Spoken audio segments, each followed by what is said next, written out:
Hello, my name is Dr. Apollo. So I'm here to explain one of the questions oftentimes asked to me by many Filipinos here, young generation, and also some of the foreigners. No?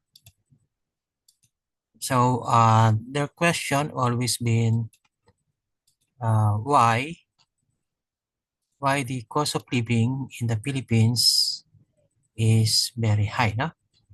So that's their question. Why the prices of the products in the Philippines are high? So to my opinion, it goes with the historical uh, development. You know, when I was born 1969. So I observed that Philippines is a very it's a very good country where all products are cheap, people are merry and are happy in their living in the Philippines. However, one day before the 1986 revolution in EDSA, as they said, okay, prices are very low. So 1 kg of sugar, I remember my mom asked me to buy in the in the store.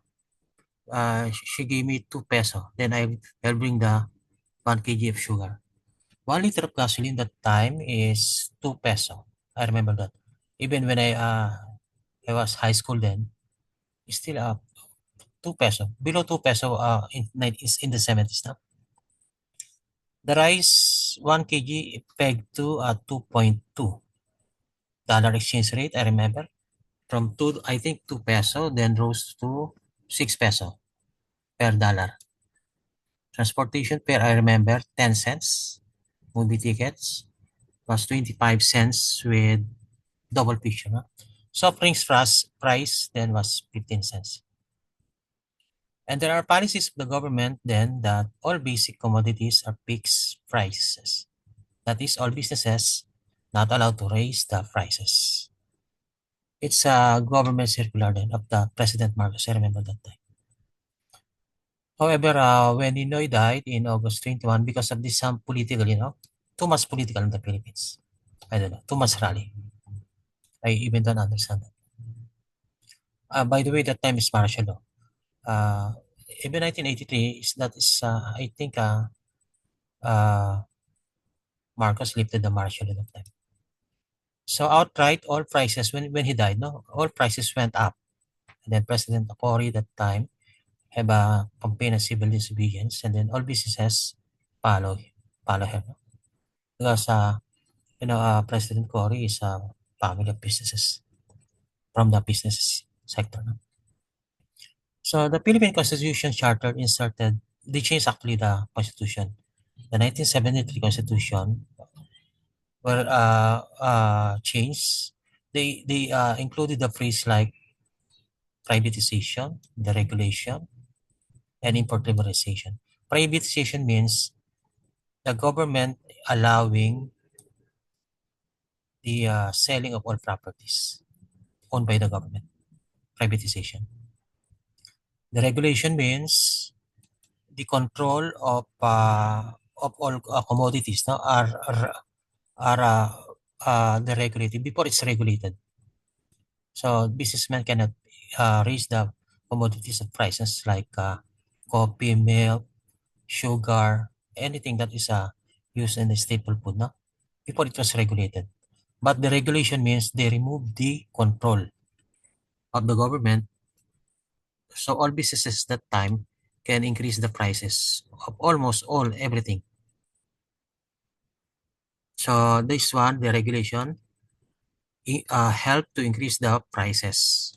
Privatization, the control of the properties, I will tell you later now, first goes to businessmen so they can increase the prices.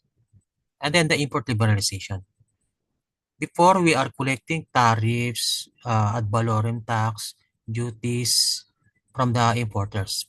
For example, foreign national went to the Philippines to do a business, no? And then Philippines is getting a lot of taxes. But the Constitution removed them.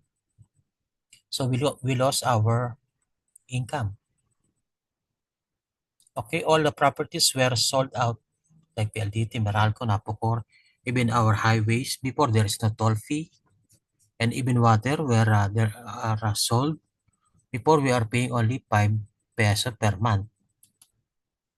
And even in Meralco, we are not going to the office to pay. There's a collector. Even 9 months you are not paying, they will not cut your power. Okay, and National Printing Press sold out. All power and utilities are privatized. Ownership went to the businessmen. And then this is another thing. No? When the government don't have money, so it implemented a value-added tax. This is tax, okay?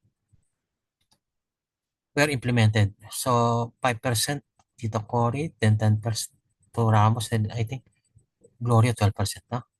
So they increase the prices of food and everything.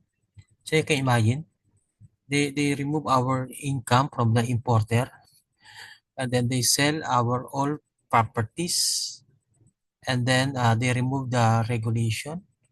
So the policy of the government at the time, the 1986 Constitution, is really killing the Filipinos. It's not helping the Filipinos.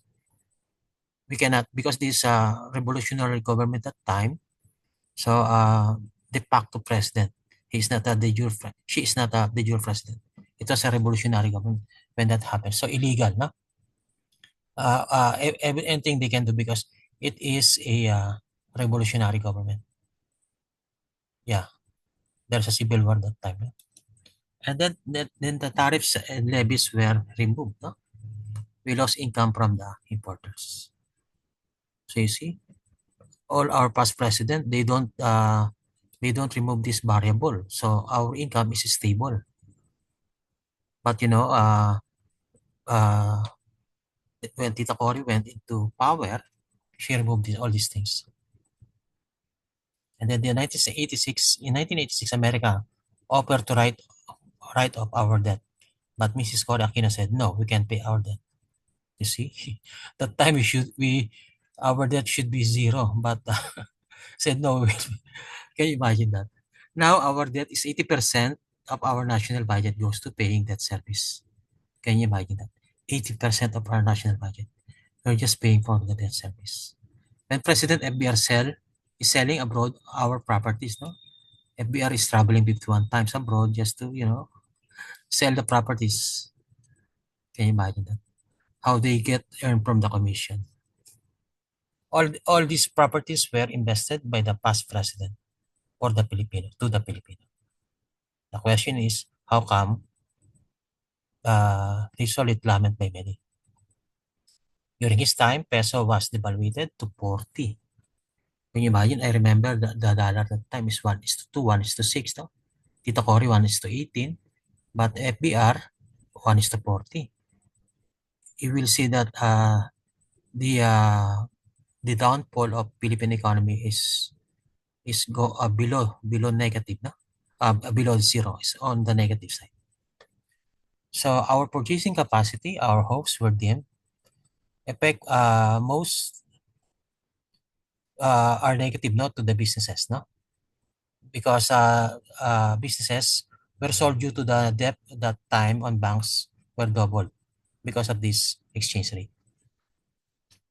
So we lost many of the businesses in the Philippines. So even President GMA, no, is still continuing selling the properties, including na in Filipino. So the question is, how come the incoming president in the future, after this one, after Cory, will change the picture of our economy if the charter errors that the 1986 constitutions made will not be corrected. So really the problem in the 1986 constitution, no? It proves to be that it is not working, no? So we'll not let's not do this error again. Further, the existing charter had been tested for 39 years. The 1986 Consti. We've been tested that for 39 years. So much time to prove its worth. Really, it doesn't work. Let's return to the control of all our properties back to Filipinos. Philippines is for the Filipinos. So it's just an error in policy because of this charter. So that's why all the prices went up. So as you can see, I observed these are the prices of commodities during that time. But now it's really high now. So again, it start with charter. No? We have to change that one. Otherwise, we will be like this one forever unless we do something Filipino.